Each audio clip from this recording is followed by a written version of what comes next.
Day 4 ng paggagawa natin ng bahay ni Tarzan. Let's go!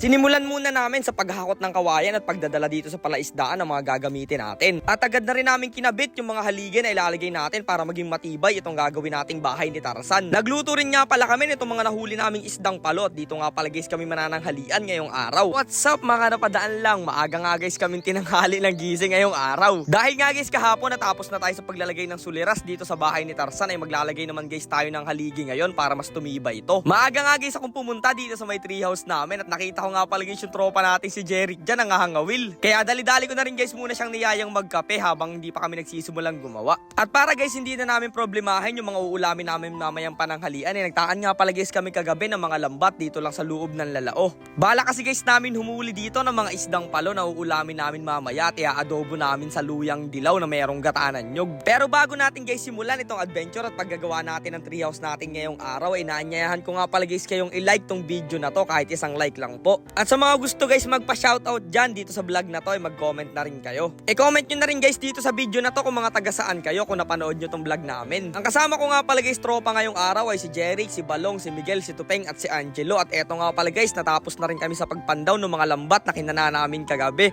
At sakto guys kita nyo naman napakarami naming nahuli dyan na pang ulam. Hindi lang guys pang ulam talagang makakabenta pa tayo. Pagkatapos nga guys namin makadiskarte ng mga uulamin mamayang pantanghalian ay agad na rin nga pala kaming pumunta dun sa may lugar namin dahil dumating na pala yung order naming kawayan. Syempre agad kami nagtulong-tulong guys magbuhat nito mga malalaking kawayan. Grabe guys sobrang lalaki nito mga kawayan na to at ang kawayan nga pala guys ginamit namin sa panghaligi dun ay yung tinatawag naming butong. Tinali nga lang guys namin ito dito sa huling bangka nating si Nemo at grabe guys kayang-kaya ni Nimong higitin itong mga kawayan na to at may sumakay pa nga guys na isa sa mga tropa natin na si Jeric yung ating panday. Grabe para lang siya nakasakay dito sa bangka tapos humihiga pa siya dyan sa mga kawayan. Sana lang hindi siya pangatihin dyan. Hindi pa nga guys natatapos itong treehouse natin ay napakarami na nga palang na-excite ko ano ba talaga magiging itsura nito. Pero isa lang guys ang sigurado niyan mas maganda sa dati. Day 4 ng paggagawa natin ng bahay ni Tarzan. Let's go! Agad na rin nga pala guys namin kinuha yung mga gamit namin dito ng pandigma. Pandigma, panggagawa pala sa paggagawa guys. Martilyo, lagare, gulok guys na sobrang tatalas. Talaga namang putol kung putol. At syempre tamang isip muna kami kung saan namin papatamain dito yung mga haligi na ilalagay namin. Baka guys merong magtanong sa inyo na kung bakit kawayan ang nilagay naming haligi dito at hindi mga kahoy. Kasi guys ito lang ang masasabi ko based sa mga naranasan namin. Pag kasi guys kahoy ang nilagay nating haligi dito na laging naaabot siya ng tubig ay posibilidad nga pala guys na madali siyang mabulok.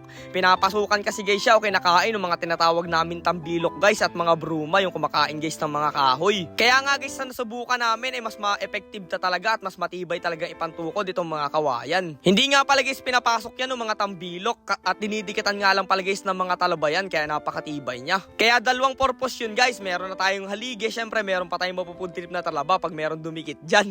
Bali nga guys ang ilalagay lang naming mga haliging kawayan dito guys ay nasa 12 para mas matibay talaga. Tapos nakikita nyo ba guys itong isang sanga ng puno na malaki na to? Diyan nga pala guys namin papakapitin yan yung mga sahig namin para sure na matibay at hindi tayo mahuhulog.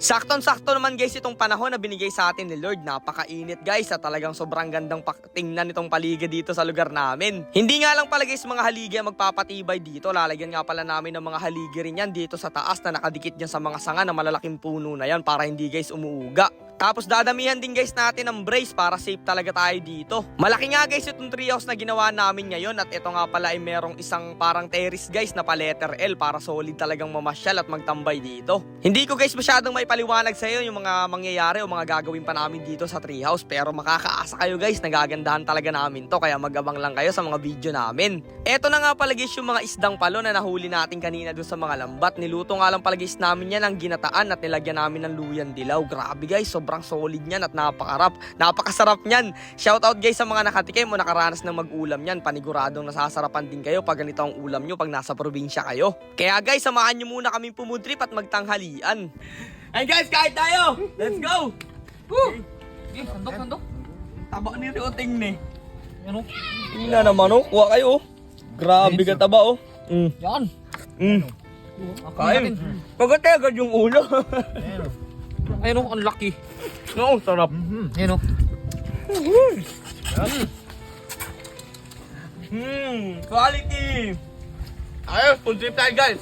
Grabe guys, napakasarap na talagang food trip dito pa lang sa hagdan o tulay nung ating treehouse. Paano pa guys pag doon na tayo nag-food trip sa mismong treehouse natin? Pero maghihintay na lang tayo guys ng ilang panahon na talagang dito na rin tayo makakapag-food trip sa taas ng ginagawa nating bahay ni Tarzan na yan. Isa-isa na nga guys namin kinakabit dito yung mga haligi na ilalagay guys namin ng mga kawayan. Ayan guys, kung makikita nyo talaga namang inaayos namin yung paggagawa dyan. Bali nga pala guys, mga 12 haligi ang ilalagay natin dyan sa ilalim. Mataas nga pala guys ang tayo nitong ating bahay ni Tarzan ngayon dahil medyo lumalaki ang tubig dito sa amin para mas maganda guys yung view na makita natin. At titibayan na rin guys talaga namin to kasi nung nakaraan treehouse guys namin dito ay ginawa namin ay nasira talaga guys ng bagyo. Kaso sobrang lakas talaga guys ng bagyong dumaan na yun. Pero dito guys sa gagawin natin ay mukhang mahihirapan ditong masira itong bagyo na to. Lalong lalo na guys ay nakakover ito dito sa malaking puno at dito rin guys ito nakadikit. Kung meron pa nga guys kayong gustong ipadagdag o i-suggest dito sa ginagawa nating bahay ni Tarzan ay suggest nyo na guys para magawaan namin. So ayun guys, what's up? Day 4 nga pala ng paggagawa namin ng tree house at bahay ni Tarzan. So ayan guys,